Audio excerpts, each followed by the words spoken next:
मला सांगा, सुख म्हणजे नक्की काय असतं? काय पुण्य असलं की ते घर बसल्या मिळतं? हे सुख म्हणजेच फिजिकल वेलनेसचा मंत्रा तुम्हाला घर बसल्या देण्यासाठी आम्ही घेऊन आलो आहोत हटके वेलनेस मोती भाग 2. विषय फिजिकल फिटनेस वेलनेस म्हणजेच शरीराची काळजी. नमस्कार श्रोते हो, हटके वेलनेस मोतीच्या या दुसऱ्या भागात आपले हार्दिक स्वागत. पहिल्या भागात आपण वेलनेसचा व्यापक अर्थ समजून घेतला. आता आज आपण सुरुवात करूया आपल्या आयुष्याचा पाया असलेल्या आपल्या अंगापासून फिजिकल वेलनेस म्हणजेच शारीरिक वेलनेस. असं म्हणतात की निरोगी शरीरामध्येच निरोगी मन वास करतं. शरीर निरोगी असेल तर मन शांत राहतं, पण शरीरावर आपण बहुतेक वेळा सगळ्यात शेवटी लक्ष देतो. आजचे हे छोटेसे मोती तुम्हाला स्मरण करून देईल की शरीर हे फक्त मशीन नाही, तर ते तुमचं सर्वात मोठं भांडवल आहे, ॲसेट आहे. तेव्हा ते जपलंच पाहिजे. शारीरिक वेलनेस म्हणजे नक्की काय? सोप्या भाषेत सांगायचं तर शरीराला योग्य इंधन देणं, त्याचा योग्य वापर करणं आणि त्याला वेळोवेळी विश्रांती देणं, हीच शारीरिक वेलनेसचे 3 महत्त्वाचे स्तंभ आहेत. जसं की आपण एखादी गाडी घेतली तर तिचं सर्व्हिसिंग करतो, आपण त्यामध्ये पेट्रोल भरतो, त्याचा मेंटेनन्स करतो, चाकांचं प्रेशर वगैरे हे सगळं आपण बघतो, नीट सांभाळतो. पण आपल्या शरीराबाबत तुमच्याच मनाला प्रश्न विचारून बघा. आपणच कधी कधी विसरतो की आपलं हे मशीन आपल्याला बदलता येणार नाही, त्यामुळे त्याची आपल्याला काळजी घ्यायलाच पाहिजे. त्यासाठी काही मुद्दे आपण लक्षात घेऊया. पॉइंट नंबर 1, हलकासा व्यायाम, मोठा परिणाम. मला आठवते एका डॉक्टर मित्रानं मला सुंदर वाक्य सांगितलं होतं, मुवमेंट इज मेडिसिन. हालचाल म्हणजेच औषध. आपण दररोज 1.5 तास जिममध्ये घालवायची गरज नाहीये.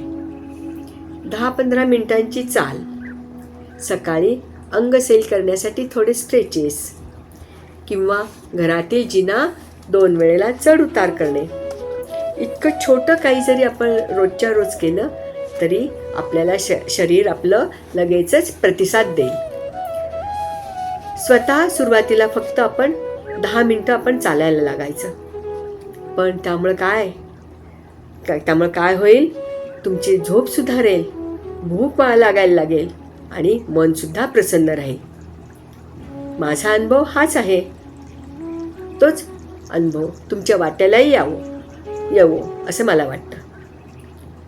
पॉइंट नंबर 2, योग्य आहार, शरीराचं खरं इंधन.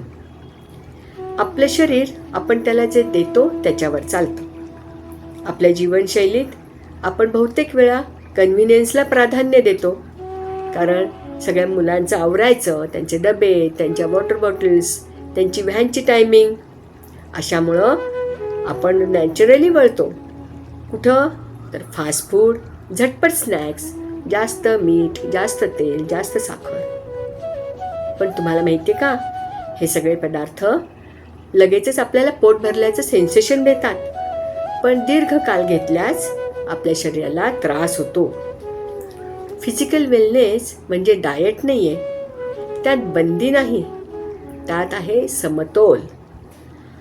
भरपूर पाणी प्या, रंगीत भाज्या, पालेभाज्या, फळं, सीझनल फळं भरपूर खावा, कमी प्रमाण पण वेळेवर खाणं आणि शरीराला आवश्यक ते पोषण देणाऱ्या सवयी बाळगणं, ही शारीरिक वेलनेसची खरी किल्ली आहे.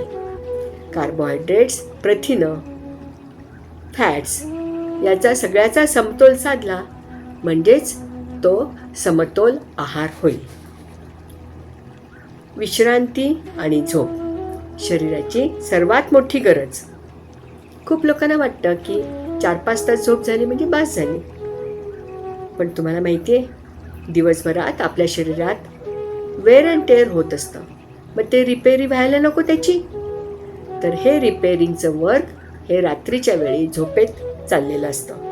त्यामुळं शरीराला पुरेशी झोपेची आवश्यकता असते. झोप कमी झाली की मन चिडचिड होतं, निर्णय क्षमता कमी होते, ताण वाढतो आणि मग शरीर थकायला लागतं. मी स्वतः रात्री उशिरापर्यंत काम करायची आणि मग सकाळी उठल्यावरती फ्रेश वाटायचं नाही, थकल्यासारखं वाटायचं. पण मी जेव्हा झोप पुरेशी घ्यायला लागले त्यानंतर मात्र माझ्या एनर्जी लेव्हलमध्ये जबरदस्त फरक पडला. पॉईंट नंबर 4, नियमित तपासणी, preventive wellness. Prevention is better than cure. आपल्यातल्या बऱ्याच जणांना आजारी पडल्यावरच डॉक्टरकडे जाण्याची सवय असते. पण फिजिकल वेलनेस म्हणजे आजारी न पडण्यासाठी केलेले प्रयत्न, वयाप्रमाणे केलेली नियमित तपासणी. उदाहरणार्थ हिमोग्लोबिन चेक करणं, ब्लड शुगर, कोलेस्टेरॉल, पोटाची सोनोग्राफी, हृदयाचा कार्डिओग्राम, ट्रेडमिल टेस्ट, स्त्रियांच्या बाबतीत मॅमोसोनोग्राफी, सर्व्हायकल पॅप्समियर, हाडांच्या घनतेची चाचणी. अशा काही तपासण्या जर वेळेवरती केल्या तर त्याचा निश्चितच आपल्याला फायदा होतो. काही प्रॉब्लेम नसतील तर काय, बल्ले बल्लेच. आपल्या मनाला एक प्रकारचा त्यामुळे दिलासा मिळतो. आणि समजा काही प्रॉब्लेम असेल तर तो वेळेवरती डिटेक्ट होऊन त्याची ट्रीटमेंट आपल्याला करता येते. जसं गाडी सर्व्हिसिंग केली की सुरळीत चालते, तसंच अगदी शरीराचंही आहे आपल्या. पॉईंट नंबर 5, श्वास, शरीराचा शांत नाद. आपण दिवसातून 17,000 वेळा श्वास घेतो. पण मला सांगा की जाणीवपूर्वक खोल श्वास किती वेळा आणि किती जण घेतात? 2 मिनिटं डोळे मिटून खोल श्वास घेतला तर काय होईल? आपला जो डायफ्राम असतो तो त्या मसल्सचा बनलेला असतो आणि श्वास जेव्हा आपण खोल घेतो तेव्हा हे मसल्स जास्त प्रमाणात ॲक्टिवेट होतात. त्यामुळे आपला डायफ्राम स्ट्रॉंग होतो. त्यामुळे लंगची कपॅसिटी वाढते. लंगची कपॅसिटी वाढली की ऑक्सिजन लेव्हल वाढते. रक्तातलं ऑक्सिजन वाढलं की ताण कमी होतो, हृदय शांत होतो. फिजिकल वेलनेसमध्ये श्वास हा अनेकदा विसरलेला पण अत्यंत प्रभावी असा घटक आहे. पॉईंट नंबर 6, शरीराशी संवाद, बॉडी अवेअरनेस. कधीकधी शरीर आपल्याला संकेत देत असतं. उदाहरणार्थ थकवा, वेदना, जडपणा, सुस्ती, कधीकधी बधीरपणा येणं किंवा हातापायात मुंग्या येणं. पण असे सिम्पटम्स जे आपल्याला युज्युअली कुठल्याही आजाराकडनं पहिल्यांदा मिळत असतात, पण त्याच्याकडे आपण दुर्लक्ष करतो, इग्नोर करतो त्यांना. फिजिकल वेलनेस म्हणजे या संकेतांचं ऐकणं. दुखत असेल तर गती कमी करा, थकवा जाणवत असेल विश्रांती घ्या, ऊर्जा कमी वाटत असेल आहारातल्या सवयी पहा. शरीराशी संवाद साधणं हा वेलनेसचा मुख्य भाग आहे. शेवटचा छोटासा मोती, आपलं शरीर म्हणजे एक मंदिर आहे, पवित्र आहे. ते जपलं पाहिजे, त्याला आदर दिला पाहिजे, त्याच्याशी मैत्री केली पाहिजे. फिजिकल वेलनेस ही गरज नाही आहे नुसती, तर ती तुमचं जीवन अधिक अर्थपूर्ण बनवणारी कला आहे. लहान लहान बदलांनी मोठा परिणाम घडतोय. थोडी चाल, थोडा श्वास, थोडं पाणी, थोडी झोप आणि थोडी जागरूकता.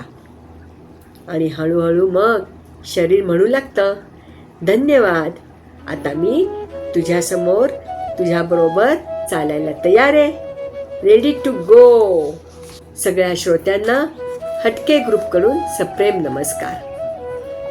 असेच हे वेलनेसच्या विविध पैलूंवरती माहिती देणारे, गैरसमज दूर करणारे आणि ज्ञानात भर टाकणारे हटके वेलनेस मोती तुमच्यापर्यंत आणि तुमच्याद्वारे सर्व समाज घटकांपर्यंत वारंवार पोहोचत राहोत. तुमचं मन शांत, तृप्त आणि निरोगी निरामय राहो, हीच प्रभूचरणी प्रार्थना. हटके वेलनेस मोती. संकल्पना सुमेधा कुलकर्णी. संकलन व मार्गदर्शन शिरीष कुलकर्णी. निवेदन डॉक्टर मेधा ताम्हनकर.